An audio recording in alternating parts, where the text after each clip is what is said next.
Hello friends, welcome to online study kingdom.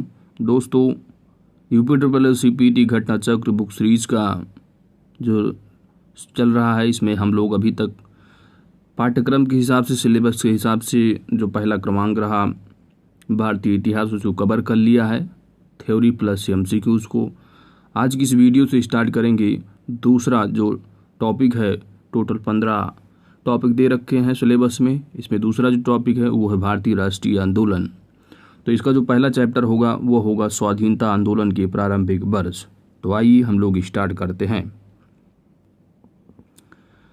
भारतीय राष्ट्रीय कांग्रेस की स्थापना वर्ष 1885 ईस्वी में ए.ओ. ह्यूम द्वारा की गई थी और इसका पहला अधिवेशन 28 दिसंबर 1885 ईस्वी को बम्बई स्थित गोकुलदास तेजपाल संस्कृत विद्यालय में आयोजित किया गया। इसमें कुल 72 प्रतिनिधियों ने भाग लिया था। नेक्स्ट पॉइंट है प्रमुख नारी, कथन, वचन तथा संबंधित महापुरुष, यानी किस नारी को किसके द्वारा दिया गया था। पहला नारा है आपका who lives if India dies, Jawaharlal Nehru ने। इंकलाब जिंदाबाद का नारा भगत सिंह के द्वारा दिया गया। इंकलाब शब्द का सर्वप्रथम प्रयोग मोहम्मद इकबाल ने किया था। वेदों की ओर लौटो, स्वामी दयानंद सरस्वती। स्वराज हमारा जन्मसिद्ध अधिकार है, बाल गंगाधर तिलक। सारे जहां से अच्छा हिंदुस्तान हमारा, मोहम्मद इंकलाब के द्वारा। दिल्ली चलो, जय हिंद का नारा सुभाष चंद्र बोस ने। पूर्ण स्वराज जवाहरलाल नेहरू के द्वारा। विजयी विश्व तिरंगा प्यारा श्यामलाल गुप्त के द्वारा। तुम मुझे खून दो, मैं तुम्हें आज़ादी दूंगा, सुभाष चंद्र बोस के द्वारा। साइमन कमीशन वापस जाओ का नारा लाला लाजपत राय ने दिया था। सरफरोशी की तमन्ना अब हमारे दिल में है, राम प्रसाद बिस्मिल। सत्यमेव जयते मुंडक उपनिषद से लिया गया है। हे राम का नारा जो है वो महात्मा गांधी। वंदे मातरम बंकिम चंद्र चटर्जी। जनगण मन अधिनायक की रचयिता रविन्द्रनाथ टैगोर। आराम हराम है या जवाहरलाल नेहरू ने कहा था। जय जवान जय किसान लाल बहादुर शास्त्री। जय जवान जय किसान जय विज्ञान किसने कहा था? तो ये अटल बिहारी वाजपेयी ने। भारतीय राष्ट्रीय आंदोलन के पहले अधिवेशन की अध्यक्षता Vyom Chandra Banerjee that is W.C. Banerjee ने की थी तथा इसकी प्रथम महासचिव स्वयं ए.ओ. ह्यूम थे।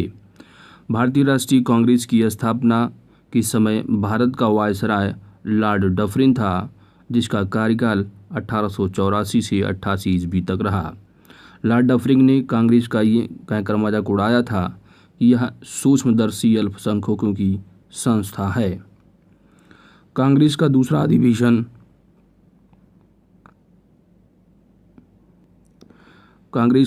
अधिवेशन वर्ष 1886 ईस्वी में कलकत्ता में हुआ था। इसकी अध्यक्षता दादा भाई नौरोजी ने की थी। भारतीय राष्ट्रीय कांग्रेस की सर्वप्रथम मुस्लिम अध्यक्ष होने का गौरव बदरुद्दीन तैयब को प्राप्त है और ये भारतीय राष्ट्रीय कांग्रेस की 27 से 30 दिसंबर 1827 ईस्वी को मद्रास में संपन्न हुई तीसरे अधिवेशन की अध्यक्ष पद के लिए चुने गए थे। तो याद रखना है कि तीसरी जो कांग्रेस अधिवेशन हुआ था उसकी जो अध्यक्ष रहे, वह पहले जो मुस्लिम अध्यक्ष रहे वो थे बदरुद्दीन तैयब। तो याद रखना है, ये भी पूछा जाता है कि पहले मुस्लिम अध्यक्ष कौन थी भारतीय राष्ट्रीय कांग्रेस की? तो वो थे बदरुद्दीन तैयब। जो कि अधिवेशन रहा वो रहा तीसरा अधिवेशन। कहाँ संपन्न हुआ था? मद्रास में। भारतीय राष्ट्रीय कांग्रेस का प्रथम निर्वाचित यूरोपीय अध्यक्ष कौन था? तो जॉर्ज यूले। कांग्रेस के लिए समर्थन प्राप्त करने के उद्देश्य से जुलाई 1889 ईस्वी में लंदन में विलियम डिग्बी की अध्यक्षता में ब्रिटिश कमेटी ऑफ इंडिया की स्थापना की गई। भारतीय राष्ट्रीय कांग्रेस तथा मुस्लिम लीग दोनों ने वर्ष 1916 ईस्वी में लखनऊ में अधिवेशन किया। तो ये काफ़ी एग्जाम में पूछा जाता है, मिलान करने को भी आता है। लखनऊ जो पैक्ट रहा वो कौन से अधिवेशन? तो रहा वर्ष 1916 का। ठीक है। कांग्रेस तथा मुस्लिम लीग के बीच लखनऊ जो समझौता हुआ वर्ष 1916 में, जिसमें कांग्रेस लीग योजना तथा लखनऊ पैक्ट के नाम से जाना जाता है। तो इस लखनऊ समझौता जो 1916, इसको लखनऊ पैक्ट या कांग्रेस लीज योजना के नाम से भी जाना जाता है। कांग्रेस के लखनऊ अधिवेशन की अध्यक्षता किसने की थी? तो ये थे AC मजूमदार यानी अंबिकाचरण मजूमदार। भारतीय राष्ट्रीय कांग्रेस की लखनऊ अधिवेशन 1916 ईस्वी में बाल गंगाधर तिलक ने कहा था कि स्वराज मेरा जन्मसिद्ध अधिकार है और मैं उसे लेकर रहूँगा। तो याद रखना है कि यह स्वराज मेरा जन्मसिद्ध अधिकार है और मैं इसे लेकर रहूँगा। यह किसने कहा था? तो यह बाल गंगाधर तिलक ने कहा था लखनऊ अधिवेशन 1916 में। वर्ष 1900 ईस्वी में करजन ने कहा था कांग्रेस अब लड़खड़ा रही है और जल्द ही गिरने वाली है। मेरा सबसे बड़ा मकसद भी यही है कि मेरे भारत प्रवास के दौरान ही इस पार्टी का अंत हो जाए। भारत की स्वतंत्रता प्राप्ति के बाद महात्मा गांधी ने भारतीय राष्ट्रीय कांग्रेस को समाप्त करने का सुझाव दिया था। लॉर्ड वेलिंगटन ने कांग्रेस की 30वें अधिवेशन में भाग लिया था और इस दौरान वह बम्बई का गवर्नर था। यह अधिवेशन बम्बई में वर्ष 1995 ईस्वी में आयोजित किया गया। महात्मा गांधी ने केवल एक बार वर्ष 1924 की बेलगाम अधिवेशन की अध्यक्षता की थी। सरोजिनी नायडू प्रख्यात कवयित्री और राष्ट्रवादी नेत्री थी। वर्ष 1925 ईस्वी में कानपुर में हुए भारतीय राष्ट्रीय कांग्रेस के 40वें वार्षिक अधिवेशन में प्रथम भारतीय महिला अध्यक्ष बनी।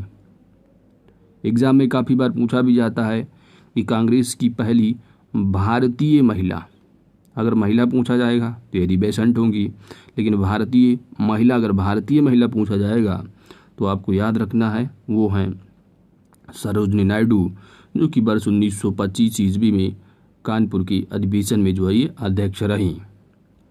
वर्ष 1947 से वर्ष 1949 ईस्वी में सरोजिनी नायडू उत्तर प्रदेश की राज्यपाल भी रहीं।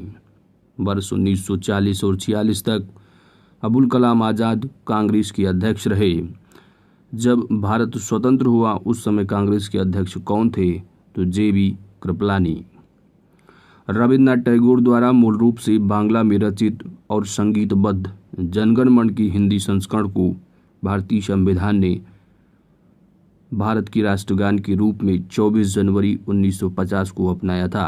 तो याद रखना है कि भारतीय राष्ट्रीय गान को कब अपनाया गया संविधान की सभा में? तो ये संविधान सभा के द्वारा 24 जनवरी 1950 को अपनाया गया। जनगण मन सर्वप्रथम 27 दिसंबर 1911 ईस्वी को भारतीय राष्ट्रीय कांग्रेस की कलकत्ता अधिवेशन में गाया गया था। तो याद रखना है, दोनों इम्पोर्टेंट तथ्य हैं ये। सबसे पहले जो राष्ट्रीय गान गाया गया था वो कब? तो यह वर्ष 1911 ईस्वी में 27 दिसंबर को कौन सी कलकत्ता अधिवेशन में गाया गया था, ठीक है। और संविधान सभा के द्वारा कब एक्सेप्ट किया गया था, अपनाया गया था? तो ये 24 जनवरी 1950 ईस्वी को। राष्ट्रीय गान का सर्वप्रथम प्रकाशन वर्ष 1912 ईस्वी में तत्वबोधिनी पत्रिका में भारत विधाता नामक शीर्षक में हुआ था। राष्ट्रीय गान का अंग्रेजी अनुवाद वर्ष 1919 ईस्वी में मॉर्निंग सॉन्ग ऑफ इंडिया के नाम से प्रकाशित किया गया। इसे लगभग 52 सेकंड में गाया जाता है। बाल गंगाधर तिलक ने अंतिम रूप से भारतीय राष्ट्रीय कांग्रेस की अमृतसर अधिवेशन 1919 में भाग लिया था।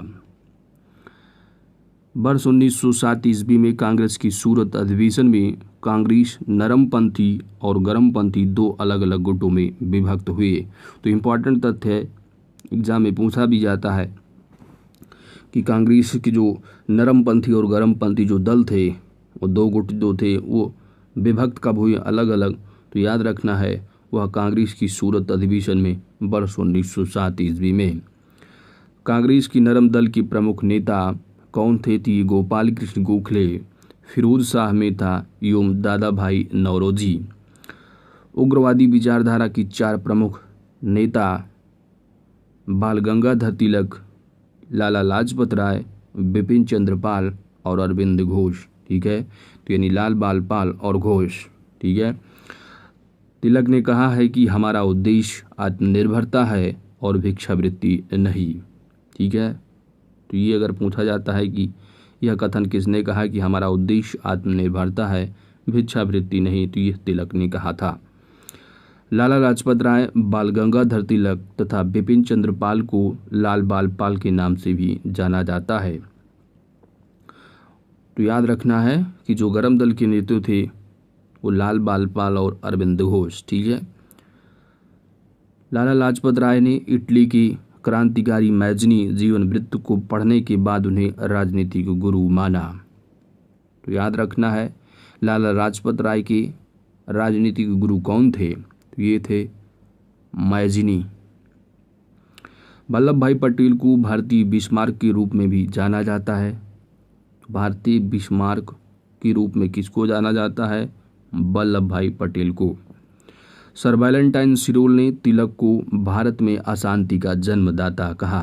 तो याद रखना है कि बाल गंगाधर तिलक को अशांति का जन्मदाता किसने कहा था? तो ये थे वैलेंटाइन सिरोल। तिलक ने महाराष्ट्र में शिवाजी महोत्सव तथा गणपति पर्व आरंभ किए ताकि जनता में राष्ट्र सेवा की भावना जागे। तो ये जो महाराष्ट्र में जो गणपति महोत्सव आज भी होता है पर्व, शिवाजी महोत्सव, इसका प्रारंभ किसके द्वारा किया गया था? तो बाल गंगाधर तिलक के द्वारा।